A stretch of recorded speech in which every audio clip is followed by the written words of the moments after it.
Good morning, welcome to my childhood bathroom. I am at home with the parents. Been here for about a week, leaving today. But I got some stuff to do before I can do that. Wait for traffic to die down so it doesn't take me 5 hours to get home. I'm just gonna take you guys through my day with me. First, gotta do a little something about this face because it is not ready to face the day. I wanna give you guys a full update on this in the future, but my skin is like not doing so hot right now. For those of you who are new around here, just say I've been through some skin issues. I'll leave the whole video explaining all of that linked in the description box below if you want to learn more about my like year-long health journey. That was fun, but my skin's kind of starting to do the same thing again, and it's vaguely terrifying. But just trying to hang in there. Again, I'll talk more about this in a future video. If you guys want a skin update, want me to talk about it, let me know. That way I can actually like answer questions that you guys have rather than just rambling about how much it kind of sucks. But that is not what I want to talk about today. Today, I'm gonna take you through like a full day of eating, show you what's up, how things are going. Gonna hang out with the momster a little bit. I need to sharpen this. Got it. Anyway, today I wanted to talk to you guys about basically a conversation that I had with my client the other day that I thought would be good to share with you all because it's been a while since I really talked about it. Speaking of clients, I do have a couple spaces opening up, so for those of you who have been messaging me asking to work with me, this is your chance. You can apply on my website. But the conversation was about macros and the best macros for fat loss, but also for maintenance and kind of how that all ties together, like how each macro affects the body physically, physique-wise, and generally health-wise. I want to just dip into that because honestly there's so much fear around macros still at this point, and it's driven by an industry that profits off of fear, which is why it just keeps perpetuating, and so I'd like to just bring that to an end. I feel like I should do something with this mess. It's not a very organized mess. Let's see if it curls if I spritz it with water. A few moments later. Alright, I think that worked better than I thought it was going to, but we'll have to see what happens when it dries. It might just be a hot mess today. So my mom and I are gonna go get some breakfast at the one and only Trilogy. If you are ever in San Diego and you want the best food on the planet, go to Trilogy. Also, pro tip, it's 100% vegan, so if you're vegan and looking for good food, also a good place to go. But before I go eat and start my day, I want to take some of the supplements that I take in the morning. I have been doubling down on my NED CBD intake just because with my skin kind of flaring, I'm starting to re-implement some of my cortisol balancing practices and trying to make them more a regular part of my routine. So just gonna do a bit of this guy. And then I'm also gonna take some of my seed probiotic, which by the way, this is not actually how you get it. When you get it, it comes in like a jar, but it comes with this adorable little travel container, which is just so cute. So this just lives in my like little travel bag that lives in my suitcase. I'm gonna take, I'm not taking 5 of these. No. That's too many, just 2. Seed is a symbiotic, so it's a probiotic and a prebiotic. It's like capsule and capsule technology. So the outer capsule is a prebiotic because prebiotics are necessary to feed the probiotics, the bacteria that go into your gut and do all the beneficial things. So you got the prebiotic capsule that also protects the probiotics from like getting just eviscerated in your digestive tract and like get them all the way to your gut, and then inside is the probiotic. Seed has been my go-to probiotic for the last like year, 2 years now, for a long time. I've been taking it for quite a while, and I always notice a big difference when I am super consistent with taking it. Sometimes I forget about it for a while, but then if something happens to my digestion, I'm like, oh, let's try to fix this. My go-to is taking some seed, and it usually does the trick for me. You guys know when it comes to adding anything into my body, I do my research. I love doing research. Like, it's fun for me to try to like look at a brand and pick everything apart and look at where it might not quite be optimal. I can confidently say Seed is the best probiotic on the market. It was developed to promote systemic benefits beyond just digestive health. So yes, you get the benefits for your gastrointestinal health, but it can also promote gut barrier integrity, gut immune function, cardiovascular health, skin health. It can help with micronutrient absorption, like anything that a healthier gut helps with, this will help with. The gut is connected to everything. Science is starting to show us that the gut is like the second brain, and honestly, I think it's kind of on par with the brain, not just like brain gut. It's like brain gut in terms of importance and just like overall function and health and everything, because health of your gut can affect the health of your brain very, very directly. I could ramble about gut health forever, but for now I'm just gonna take my seed symbiotic, and if you guys want to give it a try, you can use the link in the description and you will get yourself 15% off with the code FitAndNerdy. So check that out, give it a try. If you've been looking for a good probiotic, this is where you should start.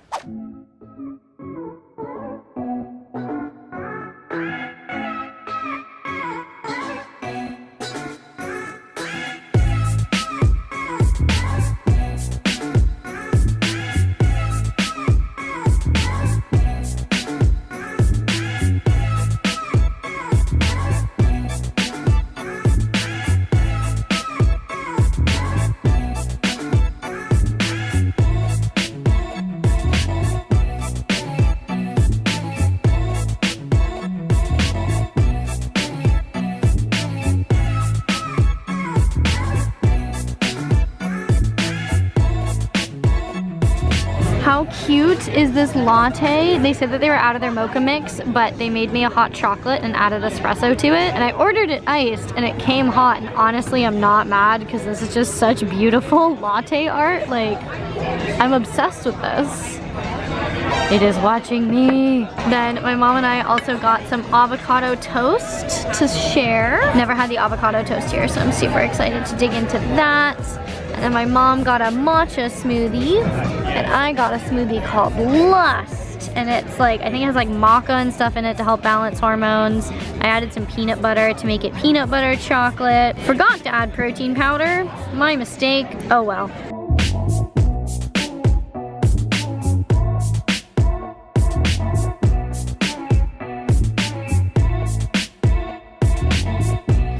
Okay, first of all, that breakfast was so filling. I thought I was gonna want to eat leftovers from dinner 2 nights ago as a snack today, but honestly, I am very full.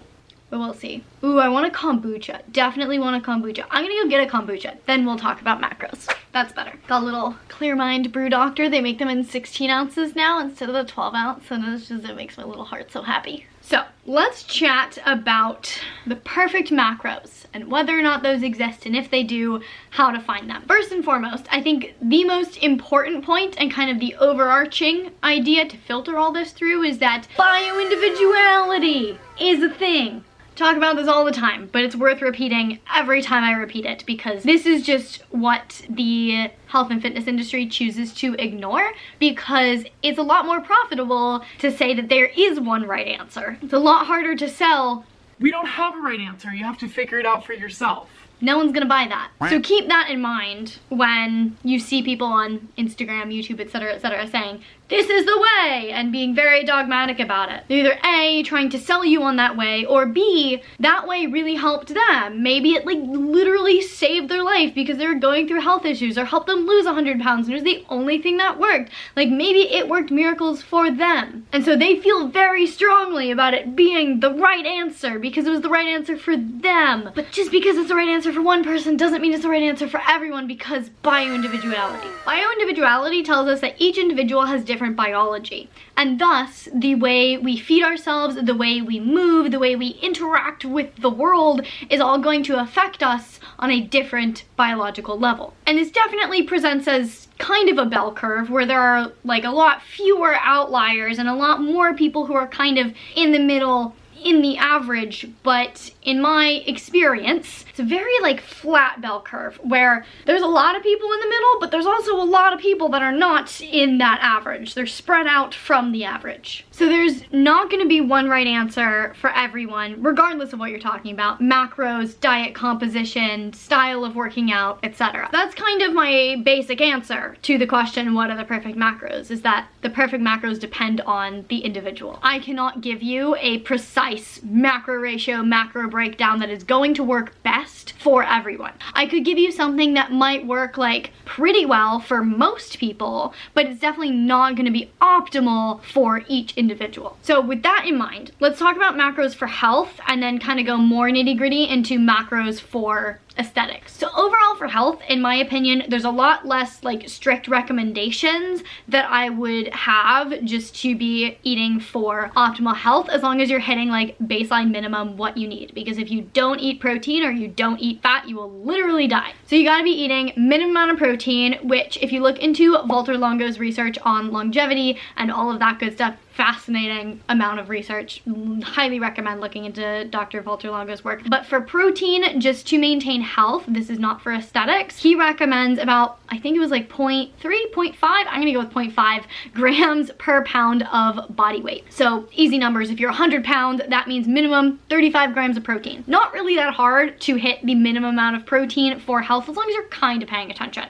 Fat, you also wanna make sure you're eating enough. But in general, as long as you're not actively cutting out fat from your diet, you're probably gonna get enough fat in. And then carbs can kind of be whatever, because you can survive on 0 carbs. Some people can even thrive on literally 0 carbs. I could sit here and rant about the fact that how the body burns glucose first when it has both carbs and fats to burn does not necessarily mean that that is what the body should be doing all of the time and that doing the other thing is wrong, but that's a whole video in itself. Suffice it to say, you can survive and thrive without carbs. But that's definitely on like the extreme end of the spectrum, like smidge of the bell curve left doesn't need carbs. Most people, especially people who are supposed to have regular menstrual cycles, need some amount of carbs in order to live their best, most thrivingly, brilliantly healthy life. So that is to say, when it comes to just focusing on health, I recommend making sure you're hitting the minimums, eating protein, eating fat, and then beyond that, kind of playing around for yourself and figuring out what feels the best.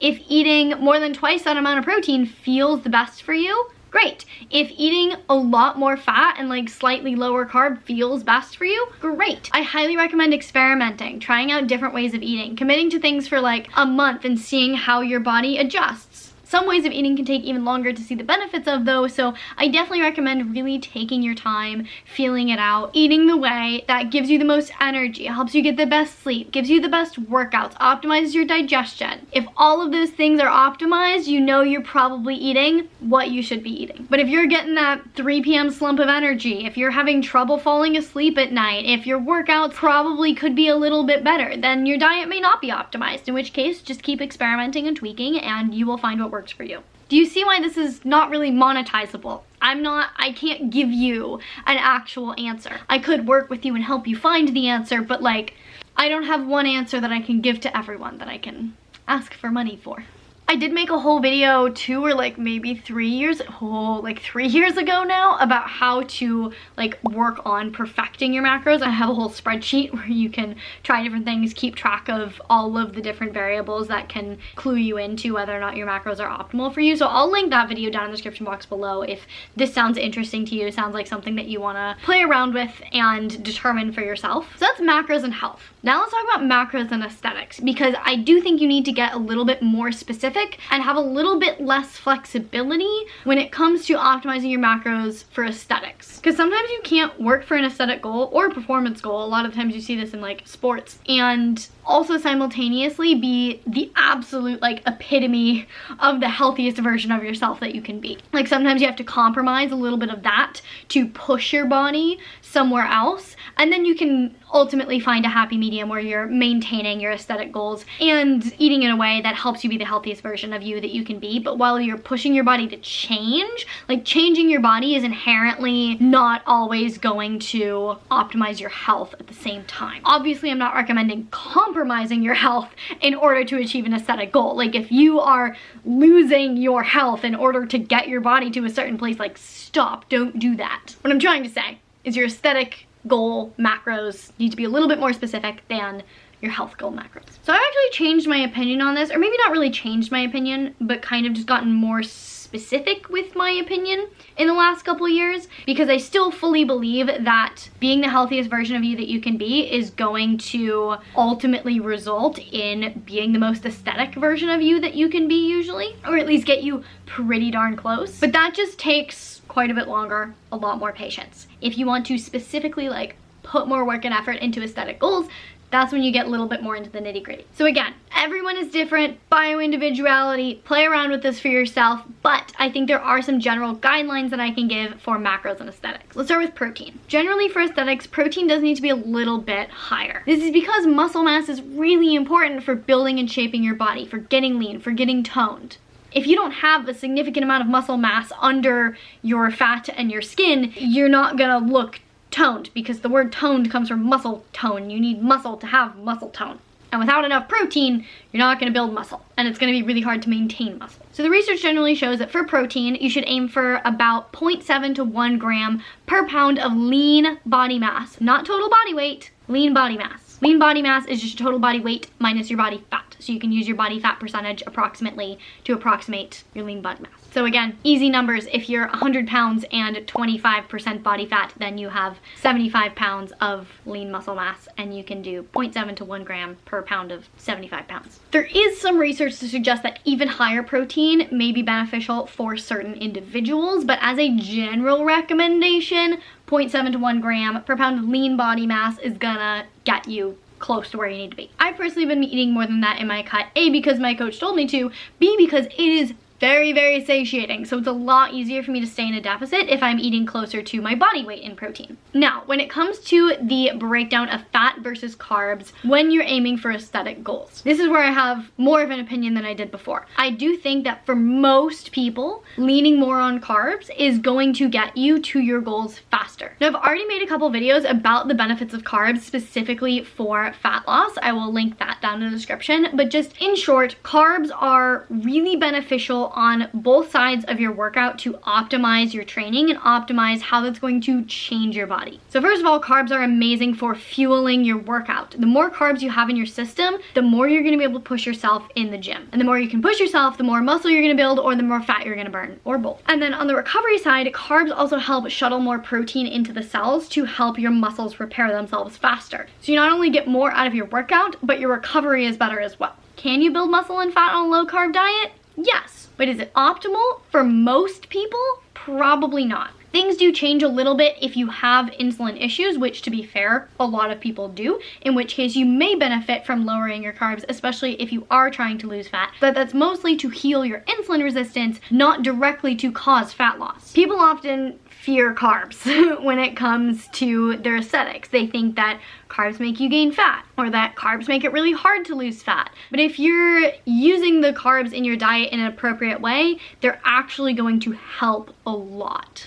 So my view on carbs for aesthetics is most people should try to prioritize carbs over fat as long as you are getting in enough fat. Fat is really not helpful for aesthetic goals. Like eating more fat isn't going to give you any aesthetic benefit. Fat is kind of just to A, get in enough fat to survive, keep your hormones happy and healthy. Like that's still good for you. But there's no point aesthetically in prioritizing fat over carbs. And that said, I also think, you know, you can nitpick the macros, try to figure out like the best macros for your body down to the gram, whatever. But the real key is also sustainability. Like you could find your best macros for your aesthetic goals, but if they're not sustainable for you for whatever reason, then trying to hit that is not sustainable. Like even if that's what's gonna get you there fastest, if you can't do that, trying to force yourself to do that and then yo-yoing back and forth is gonna get you nowhere. So you also do have to take in like your lifestyle into account and the access that you have to being able to hit macros or whatever it is that you're trying to do. There's no point in trying to optimize your physical health or your aesthetics if it's gonna compromise your mental health. Like you have to find the balance. And if that means not just going as fast as you can towards your goal, if that means just like trucking along at a slightly slower pace, that's what you gotta do. And that's okay. This is starting on a whole nother rant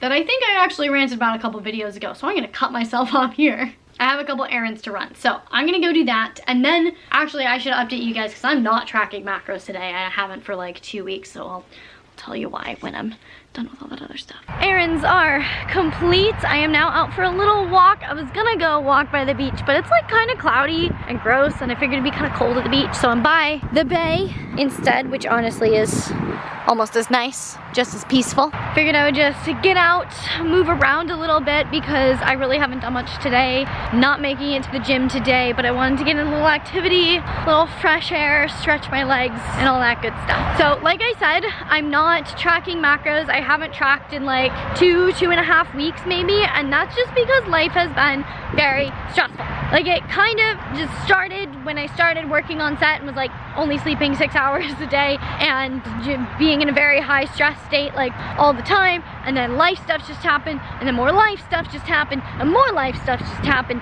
and it's a lot. And so I am backing off the tracking for a little bit. I knew that I just would not have time these couple weeks, and it would just make things more stressful, and because my skin is like not doing the best, I'm trying to cut down on all stressors, do all my like stress management things and all of that good stuff. And so cutting back on anything that I can is one of the important things. I am going back home to LA tonight, so hopefully once I'm there I can kind of get back on track. I really also haven't worked out much these last few weeks. I think I've worked out like 2 or 3 times max.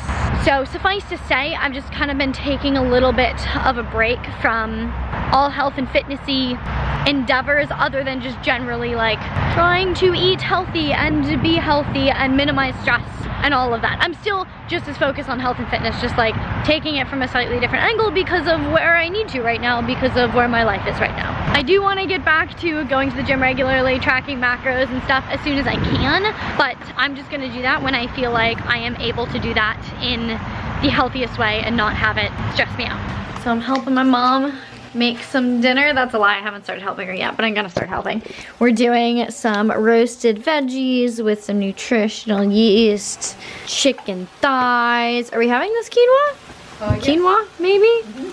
But I'm quite hungry, so I'm having a snack. I'm having one little Dove chocolate, I think. I don't know, I just grabbed it out of the cabinet. And I think I'm also gonna have just a couple pieces of dried mango, just cause I'm hungry and I need a little snack. So we got the finished dinner, got a bed of quinoa with a little bit of kale cooked in there. Mom, did you use bone broth to cook the quinoa? I sure did. Heck yeah, extra protein in the bone broth to cook the quinoa. Some chicken thighs covered in pesto, roasted veggies. It's gonna be a good dinner. So I'm watching season 3 of You tonight. Please don't comment any spoilers. I am only on episode 3 and I don't want everyone in the comment section to get it spoiled for them either. But for dessert, I'm having a little bowl of chocolate covered honeycomb. One of my obsessions since I was little. Literally so good. Makes me so happy. Later that same evening. It feels so nice to be back home. I have been at my parents' house for probably the last like 17 out of the last 20 days. I was like there for quite a bit, came back for a couple days and then went back. So I very much missed being in my bedroom sanctuary. Thankfully these plants have not died. This one, not so lucky. So I think I'm just gonna unpack some of the essentials, save the rest of it for tomorrow because I am quite tired. I would like to shower and go to bed. Probably gonna sip on some of my Ned magnesium, take a little bit of the Ned sleep maybe. Actually, yeah, that sounds like a great combo. And that will be it for the day. Now that I think about it, I feel like I didn't have a lot of calories today, but because I've been intuitively eating for like the last 2 weeks, I've definitely had days where I've been really, really high and days when I've been a lot lower. Like I said, I do wanna get back to tracking as soon as it's feasible with everything going on in my life. Fingers crossed that that happens soon. But for now, we're just doing what we gotta do, rolling with the punches. I'm gonna go get ready for bed. If you have any questions about anything I talked about in this video, about macros for health, for fat loss, bio-individuality, or anything of the sort, let me know down in the comments below. Do make sure you check out the Seed Symbiotic and use my code FitAndNerdy to get yourself 15% off. If you like this video, please give it a big thumbs up. It really does support me and my channel. I really genuinely appreciate it. Please share this video with your friends, your family, and your neighbors. If you want to see more videos from me all about health and fitness, you can check them out over here. To see future videos, make sure you hit that subscribe button, hit the little notification bell so you get notified when I post a video, and I will see you very soon. Bye!